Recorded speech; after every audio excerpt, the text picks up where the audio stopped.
Okay, welcome to the Crrow Discovery Project. The idea here is to crowdfund technology to try to discover the truth and then provide that truth to the general public at large. As many of you who have been following me know, one of the main missions of the Crrow Discovery Project is to discover what is going on with the moon. In this clip, I am going to outline the things we know about the 2012 footage. In the 2012 lunar footage, the wave goes out of frame, then catches up to the camera. This alone is proof of a filmed event and demonstrate equipment plays no role in the wave or its origin. That's just a fact. The reason that I'm going to point out these things is because so many people are commenting over and over, having watched the clips once, and they don't understand the value and actually what's been captured in this very footage that you're watching. So I'm going to go step by step in the things that we know for a fact about the lunar wave. No two wave angles are the same in the 5 filmed events. Not one of the waves is level to the camera sensor, and the telescope and the camera are leveled every time they are used. Now here are 4 of the 5 filmed events. You can see each one of those has the angle of the wave measured. They are all different. Some go up, some go down, some go sideways. And in the 4th filming, look at that steep angle. That red line diagonally going across the frame is the angle of the wave. In 2 of the 5 clips, the waves do not cross the entire frame. This was proved using gamma and luma manipulation across channels with the use of noise. A video engineer allowed me to do this. Now when you see it encoded, well, done but not encoded, you can absolutely see that the wave ends at the end of the moon. Now when you try to encode it into a clip and get it up to YouTube, that's 2 more encodings. It just looks like a bunch of noise. But in the 2012 footage and the 4th footage, that has been proved. In the 2012 footage, the wave is never flat. It's always bowed, bulging, or bending as it covers the lunar sphere.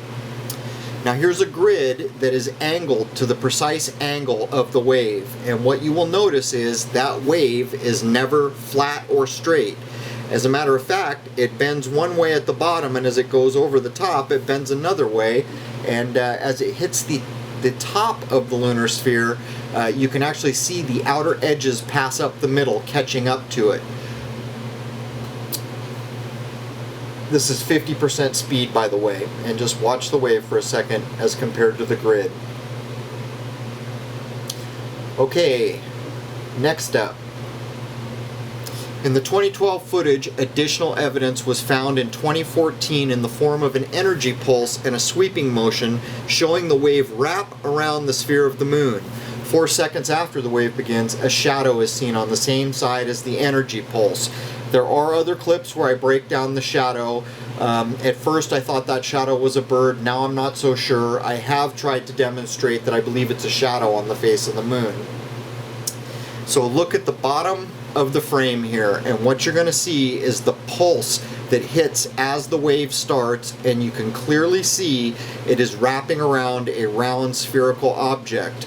I'm going to run this forward and back a few times, and then after the pulsing you're going to see a sweep that goes from left to right across the moon, which is what you're seeing here.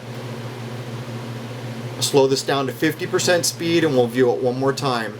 And after the pulse, watch the sweep that goes left to right just in front of the wave. You can clearly see by the shape of those pulses that it's wrapping around a round object. It's self-evident. And then we're just going to follow it out. Go ahead and watch it. This is at 50% speed. Or actually, I'm sorry, this is at full speed. And you can see that the wave is never level or flat.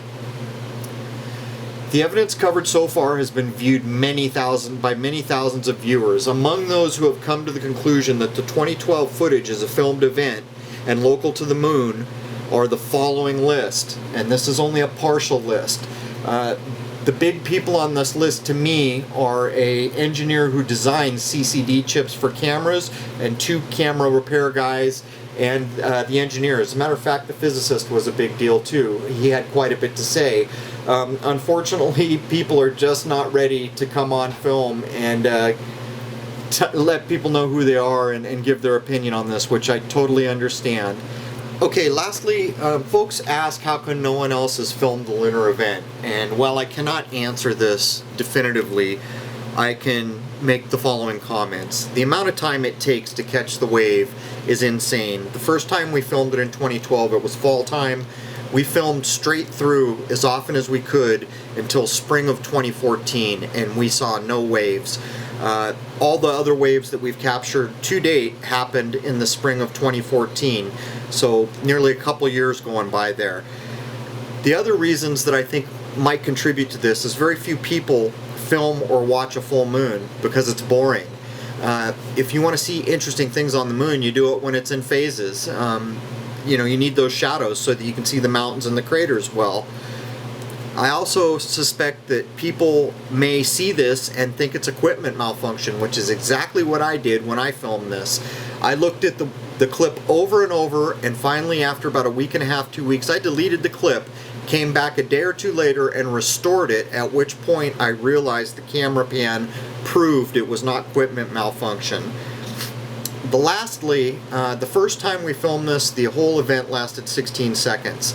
Each following filming has been down to 5, 6, 7 seconds, with each individual wave passing in 2 seconds. Now, these may have some bearing on why we have not seen other people post it, and it could simply come down to folks not wanting to go out and be public as I am, which I totally understand. Alright, in closing, the Crrow Discovery Project seeks to answer 2 questions, and the lunar wave, which I've just outlined, that's really one of the big questions. The other thing will be chemtrails and the UFOs that we constantly film around them.